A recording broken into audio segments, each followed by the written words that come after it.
Rosanna Follet, je suis anthropologue dans le domaine de la santé, anthropologue médicale. Et j'ai toujours travaillé à l'interface entre les sciences sociales et les sciences de la santé, en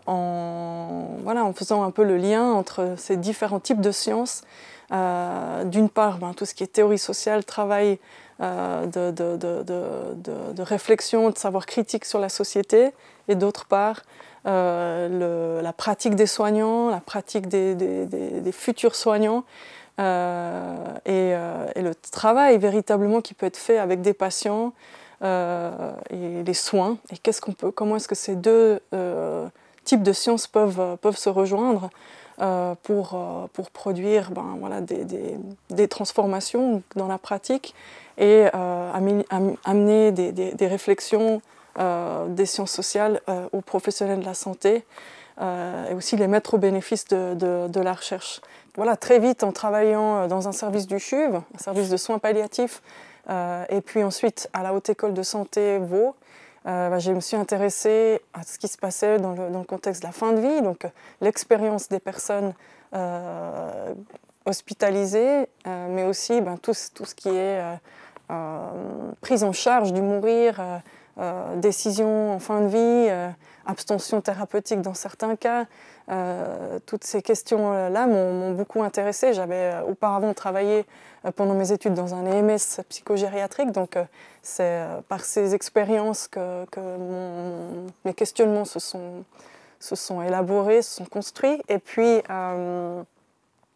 assez rapidement, j'ai aussi rencontré à ESSAV une équipe de recherche composée d'une sociologue de la vieillesse, Annick Anchisi, et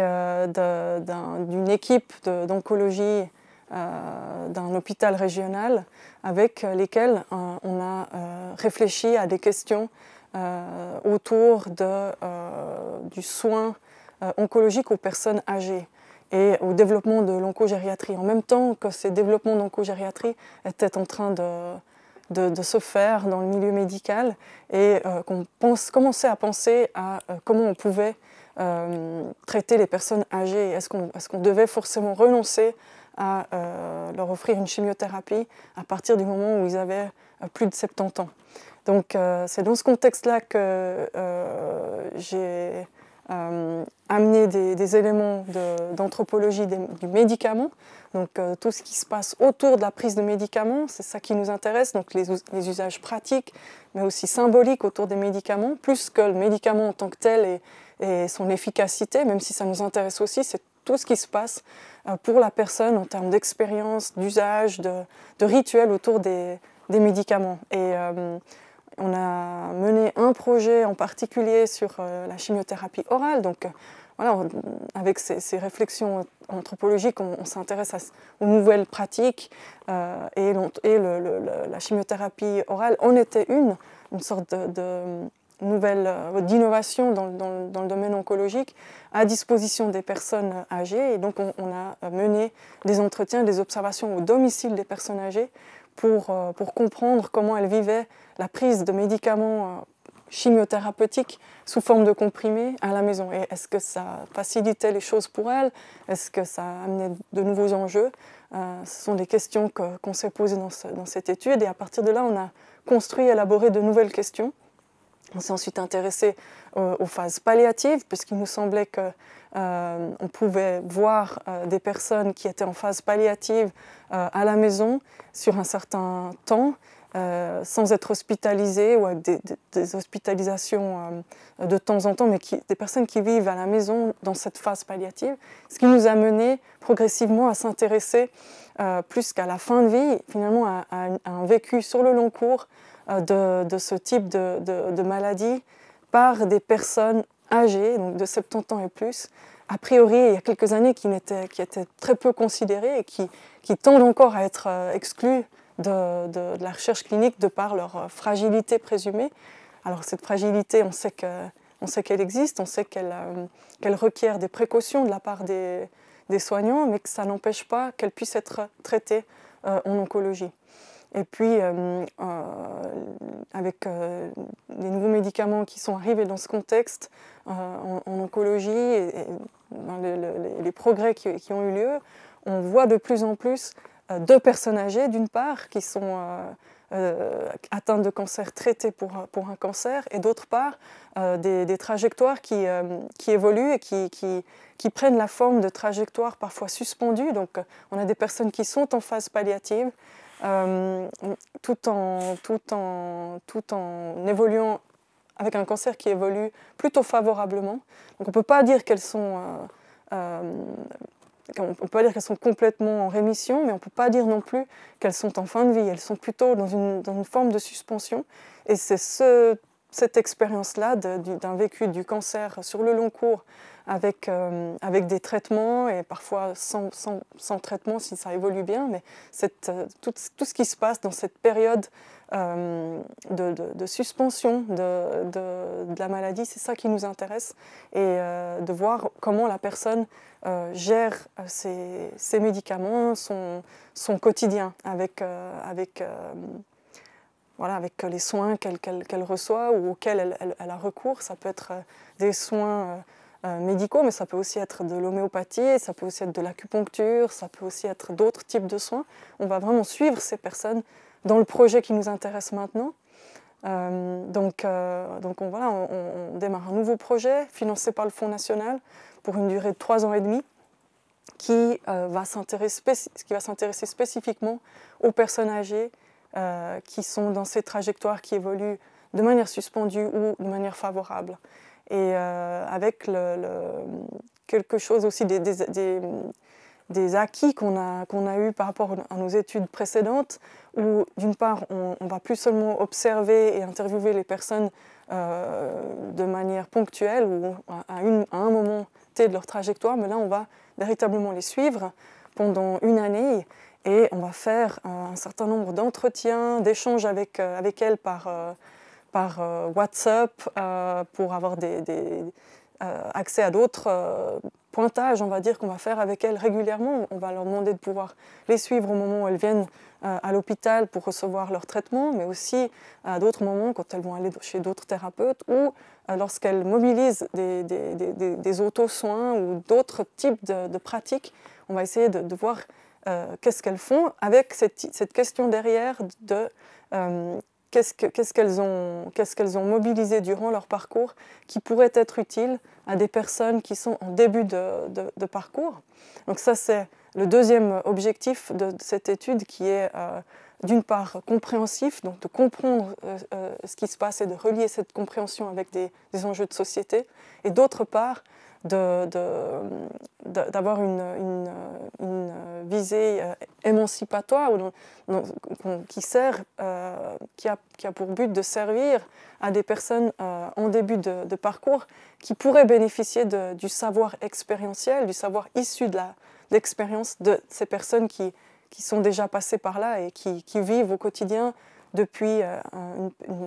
période assez longue avec cette maladie et avec ces traitements. On parle beaucoup en médecine de non-adhérence ou d'inobservance ou de non-adhésion à la prise de médicaments. Et puis, d'un autre côté, quand on parle avec les personnes, on tend à voir qu'il y a des raisonnements qui sont faits, il y a effectivement des adaptations qui sont faites, mais souvent elles sont raisonnées, qu'elles sont liées à une expérience de la prise, une expérience de comment le médicament, comment elles réagissent aux médicaments, et on valorise ce savoir puisqu'il permet de mieux comprendre d'une part, et puis de mettre dans une relation un peu plus horizontale le patient avec le soignant, en se disant que le patient a une expérience de la maladie, des soins, de la prise des médicaments, que peut-être les soignants n'ont pas. Donc de s'intéresser à ce vécu peut amener une expérience qui peut être en tous les cas, qui peut être utile ou qui peut permettre de mieux se positionner et de mieux comprendre, de faire que les soignants se rejoignent un petit peu plus avec les patients, ou, comme on le fait dans cette étude, de permettre à d'autres patients qui sont en début de parcours de bénéficier de ce savoir. Donc on considère, c'est beaucoup un travail de mettre en valeur et de comprendre ce que la personne est capable de faire ou fait dans son parcours.